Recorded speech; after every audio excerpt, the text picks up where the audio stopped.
আসসালামু আলাইকুম। আমরা খাবার-দাবার, খাদ্যাভ্যাস এগুলো নিয়ে অনেক কথা বলেছি।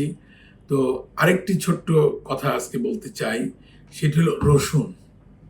রসুন খাওয়া যায় কিনা বা রসুনের কি স্বাস্থ্য সপক্ষে কার্ডিওভাস্কুলার হেলথ এর পক্ষে কি ভূমিকা রসুন আমাদের জন্য রাখতে পারে? রসুন নিয়ে আসলে একসময় অনেক কথাবার্তা হয়েছে যে রসুন খেলে হার্টের রোগ কম হয়, রসুন খেলে ব্লাড প্রেশার কমে যায়, রসুন খেলে উচ্চ রক্তচাপ যেটি হাই ব্লাড প্রেশার কমে যায় এবং রসুন খেলে পরে রক্তের যদি কোলেস্টেরল থাকে তাহলে সেটিও কমে যায়। তাহলে দেখা যাচ্ছিল হ্যাঁ, রসুন নিয়ে বিভিন্ন রকমের স্টাডি আমরা দেখেছি। আসলে রসুন যদি রসুন কেউ খায়, মানে হলো একদম কাঁচা এবং যেটি হলো সেরকম গন্ধযুক্ত রসুন যদি আপনি খেতে পারেন, এটা তো খাওয়া খুব কষ্টের। তাহলে দেখা যায় যে কিছু, কিছু স্টাডি আছে যে স্টাডিগুলো হলো অবজারভেশনাল স্টাডি।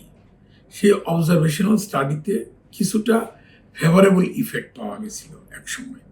কিন্তু পরবর্তীতে যখন এই রসুনের ক্যাপসুল দিয়ে বা এই রসুনের ট্যাবলেট করে নিয়ে যখন স্টাডি করা হলো, তখন দেখা গেল যে না, আসলে রসুনের ওষুধ খেয়ে বা ক্যাপসুল খেয়ে এবং না খেয়ে আমরা যদি মানুষকে ফলো আপ করি ফর একটা লম্বা সময় ধরে, তখন দেখা যায় আলটিমেটলি কোনো ইফেক্ট নাই।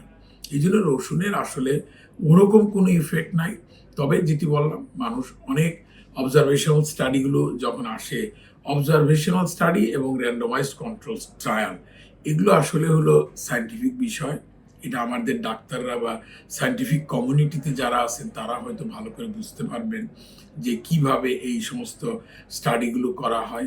অবজারভেশনাল স্টাডিগুলো হলো একটা হাইপোথেসিস দেয়, হ্যাঁ এটাতে উপকার থাকতে পারে।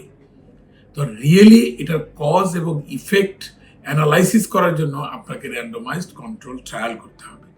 কাজেই রসুন নিয়ে যখন র্যান্ডমাইজড কন্ট্রোল ট্রায়াল করা হলো, তখন দেখা গেল যে না, আসলে রসুনের কোনো ভূমিকা নাই, রসুনের ওরকম কোনো ইফেক্ট আসলে পাওয়া যায়নি। তবে হ্যাঁ, তারপরেও রসুন খাওয়া চলছে, এটি তো চলবেই। যেরকম আগের আগেও বলেছি আমি তেঁতুল খাওয়া নিয়ে, আসলে তেঁতুলেরও ওরকম কোনো ইফেক্ট নাই, বাট এগুলো চলছে। তবে একটা জিনিস ঠিক, যে এটার খারাপ কোনো গুণাগুণ নাই। আপনি রসুন তরি তরকারিতে যেটি খাবেন সেটি তো হলো না, সেটি হলো তরকারির মান এবং গুণগত মান বা টেস্টটাকে উন্নত করার জন্য আমরা খেয়ে থাকি। এটির পারপাস সারা জীবন ছিল, সামনেও থাকবে। এটির হেলথ ইফেক্ট নিয়ে অনেক কোশ্চেন্স এবং ডিবেট আছে। কাজে রসুন খাওয়া নিয়ে, রসুনের আচার খাওয়া নিয়ে আমার মনে হয় না খুব ঝাঁপিয়ে পড়ার মতো কিছু আছে। যাই হোক, রসুন নিয়ে আজকে এই পর্যন্তই। আশা করি ভালো থাকবেন। ধন্যবাদ সবাইকে।